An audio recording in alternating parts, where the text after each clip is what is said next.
नमस्कार, आदाब सभी साथियों को। सभी साथियों के कॉल आ रहे हैं और मैसेज भी आ रहे हैं कि हमारा क्या हो रहा है, जो मेरे संविदा कर्मी साथी हैं। मैं आज आपको बता देना चाहता हूँ कि आपके मामले में क्या प्रोग्रेस है और कहाँ पे क्या चल रहा है। आपकी सबसे बड़ी जो बात काम था, आपके पदों का सृजन, वित्तीय स्वीकृति, प्रशासनिक स्वीकृति, वो कार्य हो चुका है। और मैं आप लोगों से ये कहना चाहता हूँ कि जिस संविदा कर्मी साथी की प्री स्क्रीनिंग हो चुकी है वो साथी नियमित हो चुका है, उस साथी के नियमितीकरण हो चुका है। अब आप आगे की बात करने से पहले पूछेंगे कि साहब अगर नियमितीकरण हो गया तो हमारी सैलरी कहाँ है और अभी हमें संविदा सेवा नियम के अंतर्गत ही रूल क्यों किया जा रहा है।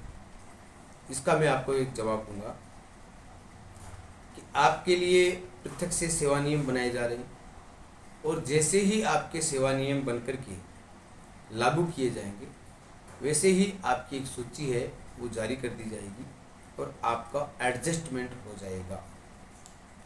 ये नियमितीकरण का मतलब यहाँ एडजस्टमेंट है। आप लोगों के लिए न तो कोई भर्ती है, न कोई परीक्षा है, न कुछ और है। आप लोगों को सीधे ही अपने पदों पर एडजस्टमेंट किया जा रहा है, जैसे कि L5 या L10 है। आपकी जो भी श्रेणी आती है उस श्रेणी के अनुसार से आपकी प्री स्क्रीनिंग में आपको पता होगा आपकी श्रेणी क्या है। इसके बाद बात आती है, आप पूछेंगे कि सेवा नियम क्यों बन रहे हैं। सेवा नियम बने हुए हैं, पुराने सेवा नियम बने हुए हैं, उनके अंतर्गत लिया जा सकता है। जैसे शिक्षा विभाग में प्रबोधकों को लिया गया है वही सेवा नियम है, काम आ सकते हैं। तो मैं आपको बताना चाहूँगा कि ये सेवा नियम काम नहीं आ सकते। विभाग प्रत्येक बार जब प्रबोधकों को स्थायी किया गया था तो उनके सेवा नियम अलग से बने थे। वो भी कह सकते थे कि हमारे शिक्षा विभाग के सेवा नियम बने हुए हैं भर्ती के, उनको अलग तरीके से लिया जा सकता है। तो जब उनके सेवा नियम बने थे उसी प्रकार से आपके सेवा नियम भी बनेंगे, आवश्यक है। दूसरी बात, कुछ विभाग ऐसे हैं उनके सेवा नियम है ही नहीं, जैसे अल्पसंख्यक मामलात विभाग। अल्पसंख्यक मामलात विभाग में तो कोई व्यक्ति अभी तक स्थायी पद पर ही नहीं है, सब के सब क्या हैं, डेपुटेशन के पद। तो उनको अपने विभाग में सेवा देने के लिए सेवा नियमों की आवश्यकता है और वो नियम जो हैं वो दूसरे विभाग से अडॉप्ट नहीं किए जा सकते, क्योंकि प्रत्येक विभाग की अपनी अपनी कार्यशैली होती है, अपनी अपनी नीड होती है। तीसरी बात है कि चिकित्सा विभाग में लगभग 2 या 3 कैडर के ही सेवा नियम बने हुए हैं। बाकी जितने भी कैडर हैं, PHS हैं और ये अकाउंट सर्विस और नर्सिंग को छोड़ करके इसके अलावा जितने भी हैं किसी के कोई सेवा नियम नहीं है, तो उनको भी इसमें समाहित करना है, इसलिए उनके भी सेवा नियम आवश्यक है। कुछ साथी सवाल कर रहे हैं कि इतनी जब लग रही है प्रक्रिया तो हमारी जो छूट थी 2 साल वाली वो तो लैप्स हो गई। किसी हाल में कोई छूट लैप्स नहीं होती है। जब सरकार ने फ़ायदा दिया ही नहीं है, अभी तक रिक्रूटमेंट किया ही नहीं है, स्थायीकरण किया ही नहीं है, स्थायीकरण की सूची जारी नहीं की है, तो छूट कैसे लैप्स होगी। हाँ, ये हो सकता है कि उसमें डिपार्टमेंट को अलग से एक अनुमति और लेनी पड़े, तो डिपार्टमेंट का काम है, वो करेंगे, उनका काम है करना। ये तो डिपार्टमेंट का काम है, अपने को इससे ज़्यादा टेंशन लेने की ज़रूरत नहीं है।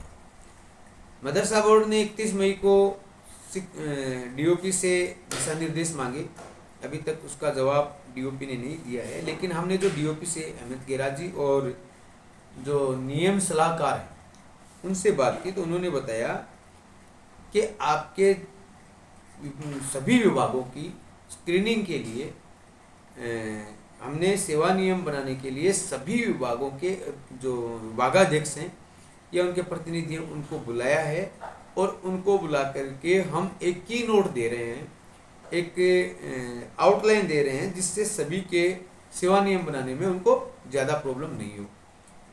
कुछ विभागों ने, हमने कहा कि साहब कुछ विभागों ने तो आपको सेवा नियम बना के भेज दिए, जैसे शिक्षा विभाग ने भेज दिए, चिकित्सा विभाग ने भेज दिए और ये अल्पसंख्यक मामला विभाग ने भेज दिए, तो आप उनमें बार बार जो निकाल रहे हैं, आक्षेप दे रहे हैं और फाइल को रिटर्न कर रहे हैं, इससे तो बहुत गलत मैसेज जाएगा। तो उन्होंने बताया कि अब चूंकि विभागों के जो बात समझ में नहीं आ रही थी और बात मैं जैसे मानता हूं कि डीओपी की भी समझ में नहीं आ रही थी कि कैसे करना है,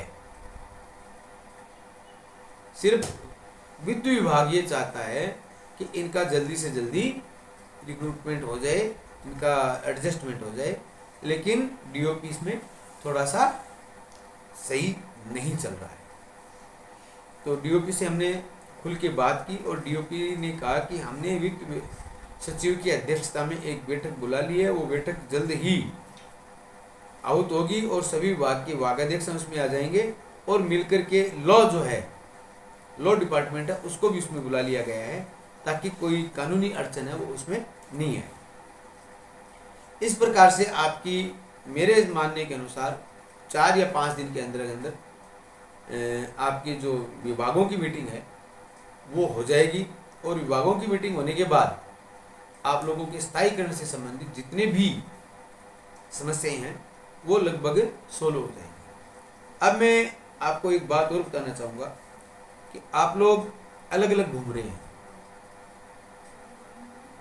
और एक ही डिपार्टमेंट के 5-5, 6-6 ग्रुप बने हुए। इससे क्या होता है कि अपनी जो कमजोरी है वो सामने वाले को पता चलती है। भाई एक चिकित्सा विभाग में एक ग्रुप गया, डिपार्टमेंट के जो हेड है उनके पास, जो डीओपी या फाइनेंस है वहाँ पे, फिर दूसरा ग्रुप गया, फिर तीसरा ग्रुप गया, ऐसे करते करते कल ही मेरी समझिए 4 या 5 ग्रुप अलग अलग मिले हैं। तो इससे मुझे नहीं लगता कि कोई बढ़िया मैसेज जा रहा है। वैसे आपकी मर्जी है, आप लोग अपनी मर्जी के मालिक हैं। ऐसे अल्पसंख्यक मामला विभाग में भी 4-5 अलग अलग लोग हैं, वो अपने अपने गुट बना के जाते हैं और नरेगा में भी यही मामला है। यही मामला शिक्षा विभाग में राजीव गांधी पैरा टीचर शिक्षाकर्मी और अन्य जो हैं वो अपने अपने हिसाब से जा रहे हैं। तो मेरा ये मानना है कि ये ठीक नहीं है, इससे आपकी स्थिति है वो थोड़ी सी कमज़ोर होगी और कमज़ोर होने से आप लोग हैं वो और पीछे चले जाएंगे।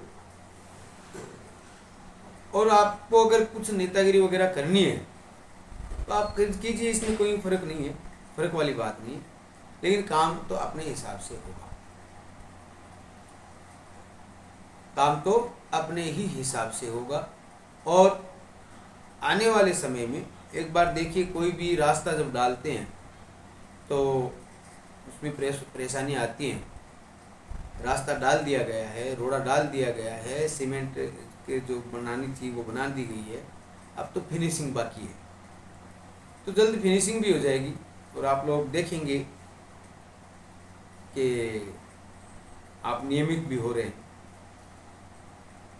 कुछ बातें आपको लेट समझ में आती हैं, लेकिन मैं निवेदन एक करूंगा कि यदि आप किसी से फ़ोन पे बात करते हैं तो कृपया हाथ जोड़ के निवेदन है, किसी का फ़ोन टेप नहीं करें, रिकॉर्ड नहीं करें और उसको वायरल नहीं करें। अपने लोग क्या है, जैसे शिक्षा विभाग में जो मदरसा राजीव गांधी पैरा टीचर हैं, शिक्षा कर्मी हैं, वो थोड़ी कम उसके मैं आपको क्या शब्द कहूँ, इसमें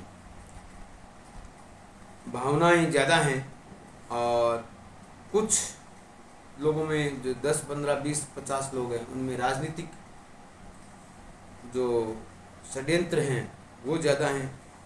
इस कारण से वो लोगों की बातों को टेप करते हैं, रिकॉर्ड करते हैं और भेज देते हैं। ये अधिकारियों और नेताओं के पास भी पहुंचती है। फिर जब आप किसी अधिकारी या नेता से मिलते हैं तो आप दूसरे किसी भी व्यक्ति की आलोचना करने के बजाय आप अपने काम के लिए बात करें। आपका काम क्या है, आपको क्या लेना देना है कि कौन क्या कर रहा है क्या नहीं कर रहा। आप जिस काम से आए हैं, आपके पेट का मतलब है, आपके रोजगार का मतलब, आप उसके लिए बात करें। बाकी अन्य बातें वो नहीं करें। आप समझ रहे हैं सब बात मैं जो कहना चाहता हूँ। फिर दूसरा जो कैडर है, अन्य कोई भी कैडर है, आप उसके लिए अगर रोड़ा अटकाएंगे या उसके लिए छोटा बोलेंगे तो सामने वाला भी आपके लिए फिर छोटा बोलेगा, रोड़ा अटकाएगा। हालांकि आना जाना कुछ नहीं है, लेना देना कुछ नहीं है, मन की शांति है, मन का भय है कि मैं ये कर सकता हूँ, होने वाला जो है वो होगा, कोई रोक नहीं सकता, है ना। तो आप लोग थोड़ा सा धैर्य रखें, धीरज रखें, एक दूसरे की आलोचना न करें। आपस में जो आपने ग्रुप बना रखे हैं उसमें, और किसी ने अगर छोटी मोटी कोई बात की है तो उसको इग्नोर कर दें। इससे क्या होगा कि आपका बड़प्पन दिखाई देगा। एक बात और कहता हूँ, मैंने किसी से सुना था कि फला व्यक्ति ने कुछ जो असामाजिक कृत्य हैं, कार्य हैं, जैसे धन का या किसी अन्य चीज़ का लेन देन या जो दबाव हैं, अनैतिक दबाव कुछ भी हो सकते हैं, उनके द्वारा वो किसी को बहलाने फुसलाने की कोशिश करते हैं। तो इससे कुछ नहीं होना मेरे दोस्तों। काम जैसे होगा वैसे ही होना है। आप कुछ भी कर लो। किसी ने कहा कि हमने इतने ये धन किसी को मुहैया करवा दिया, किसी ने किसी से धन ले लिया, तो ये बहुत छोटी बातें हैं और ऐसे काम मत करो। इससे आपका जो वजूद है वो ख़त्म हो जाएगा, आपकी जो सेल्फ रिस्पेक्ट है वो ख़त्म हो जाएगी। मैं अपने संविदा कर्मी साथियों से एक बात कहना चाहता हूँ कि आप जिसकी प्री स्क्रीनिंग हो गई वो नियमित हो गया। अब जिसको जो राजनीति करनी है वो करे, जिसको नहीं करनी है वो छोड़ दे। पंचायत शिक्षक साथी हैं, उनके बारे में इतना कहूँगा, पहले भी कहता आया हूँ कि दिसंबर 2025 तक आप लोगों के नियमितीकरण की कार्रवाई होगी। इससे पहले अगर आप लोग अपना राजनीतिक दबाव बना करके नियमों में चेंज करवा लें, नियम बदलवा लें, तो संभव हो सकता है।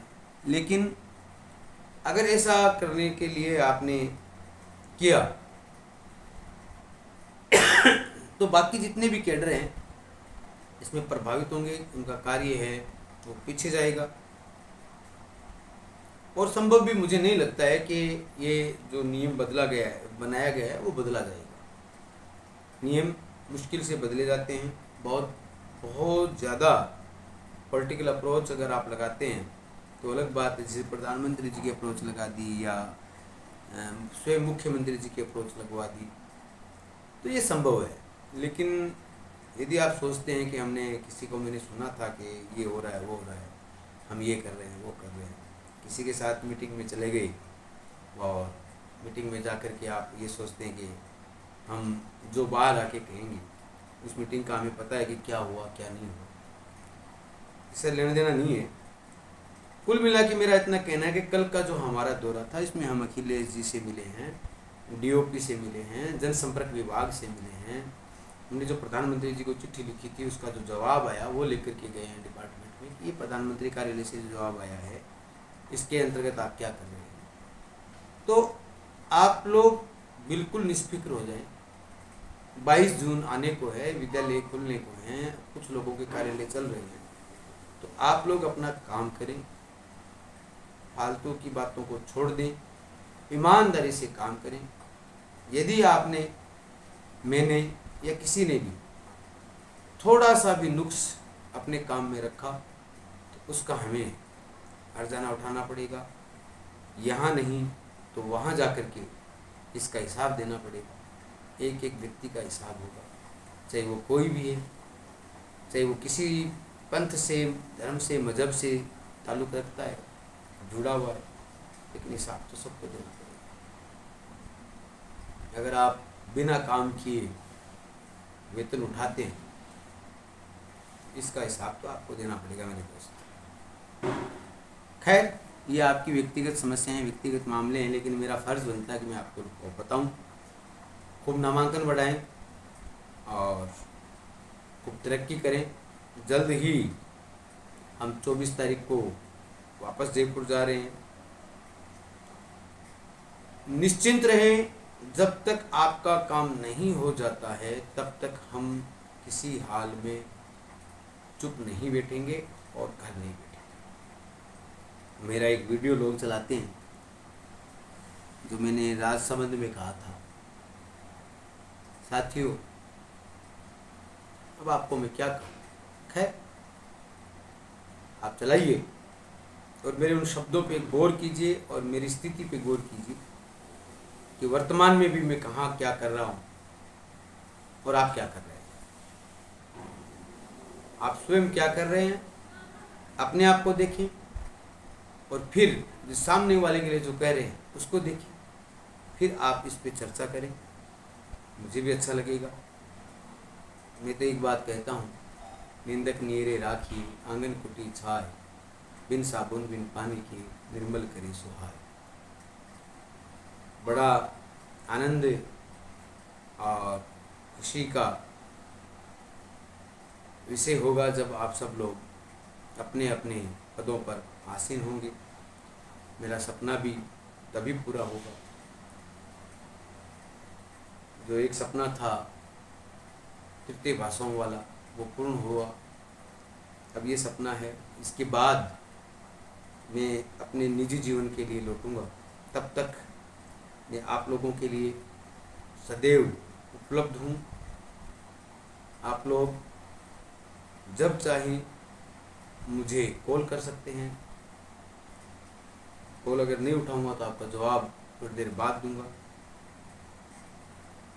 लेकिन किसी तरह से घबराने की आवश्यकता नहीं है।